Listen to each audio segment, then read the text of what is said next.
पुराण हिंदुओं के धर्म संबंधी आख्यान ग्रंथ हैं, जिनमें संसार, ऋषियों, राजाओं के वृतांत आदि है।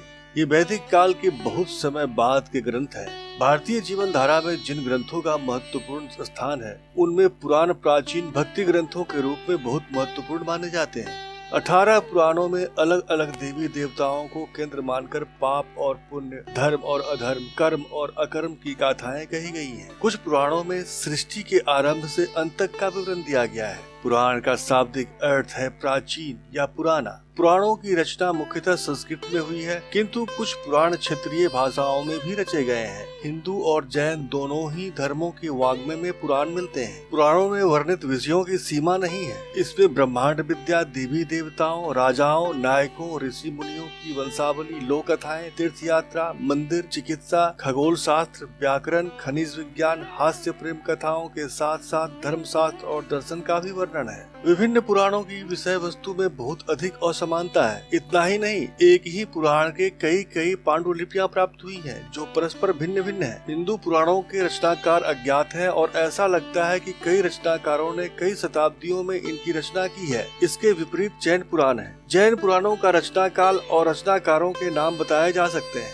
कर्मकांड, वेद के ज्ञान, उपनिषद की ओर आते हुए भारतीय मानस में पुराणों के माध्यम से भक्ति की अविरल धारा प्रवाहित हुई है। विकास की इस प्रक्रिया में बहुदेववाद और निर्गुण ब्रह्म स्वरूपात्मक व्याख्या से धीरे धीरे मानस अवतारवाद या सगुण भक्ति की ओर प्रेरित हुआ है। छोटे और बड़े के भेद से 18 पुराण बताए गए हैं। ब्रह्म पुराण, पद्म पुराण, विष्णु पुराण, शिव पुराण, भगवत पुराण, भविष्य पुराण, नारद पुराण, मार्कंडेय पुराण, अग्नि पुराण, ब्रह्मवैवर्त पुराण, लिंग पुराण, वाराह पुराण, स्कंद पुराण, वामन पुराण, कर्म पुराण, मत्स्य पुराण, गरुड़ पुराण और ब्रह्मांड पुराण है। पुराणों में वैदिक काल से चले आते हुए सृष्टि आदि संबंधी विचारों, प्राचीन राजाओं और ऋषियों के परंपरागत वृत्तांतों तथा कहानियों आदि के संग्रह के साथ साथ कल्पित कथाओं की विचित्रता और रोचक वर्णनों द्वारा सांप्रदायिक या साधारण उपदेश भी मिलते हैं। पुराणों में विष्णु, वायु, मत्स्य और भागवत में ऐतिहासिक वृत्त, राजाओं की वंशावली आदि के रूप में बहुत कुछ मिलते हैं। ये वंशावलियां यद्यपि बहुत संक्षिप्त है और इनमें परस्पर कहीं कहीं विरोध भी है, पर है बड़े काम की। पुराणों की ओर ऐतिहासिकों ने इधर विशेष रूप से ध्यान दिया है और वे इन वंशावलियों की छानबीन में लगे हैं।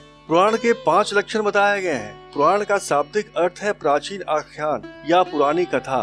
पुरा शब्द का अर्थ है अनागत एवं अतीत। अण शब्द का अर्थ होता है कहना या बतलाना। रघुवंश में पुराण शब्द का अर्थ है पुराण पत्रा पग मागन्नतरम एवं वैदिक वाङ्मय में प्राचीन वृतांत दिया गया है। सांस्कृतिक अर्थ से हिंदू संस्कृति के विशिष्ट धर्म ग्रंथ, जिसमें सृष्टि से लेकर प्रलय तक का इतिहास वर्णन शब्दों में किया गया हो, पुराण कहे जाते हैं। पुराण शब्द का उल्लेख वैदिक युग के वेद सहित आदिमत साहित्य में भी पाया गया है, अतः ये सबसे पुरातन माने जा सकते हैं। अथर्ववेद के अनुसार ऋचः सामानि छंदांसि पुराणं यजुषासः, अर्थात पुराणों का आविर्भाव ऋक, साम, यजुष और छंद के साथ ही हुआ था। शतपथ ब्राह्मण में तो पुराण वाङ्मय को ही वेद कहा गया है। छांदोग्य उपनिषद इतिहास पुराणं पंचंग वेदानां वेदम ने भी पुराण को वेद कहा है।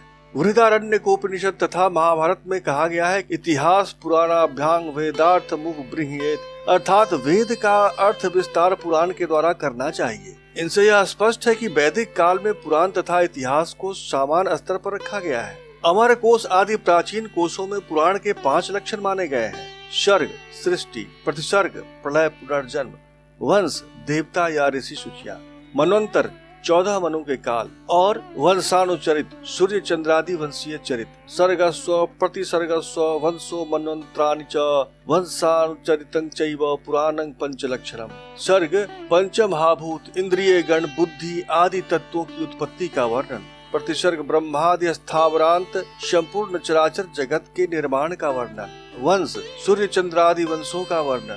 मनवंतर मनु पुत्र देव, सप्तर्षि, इंद्र और भगवान के अवतारों का वर्णन। वंशानुचरित प्रतिवंश के प्रसिद्ध पुरुषों का वर्णन। माना जाता है कि सृष्टि के रचनाकर्ता ब्रह्मा जी ने सर्वप्रथम जिस प्राचीनतम धर्म ग्रंथ की रचना की थी, उसे पुराण के नाम से ही जाना जाता है।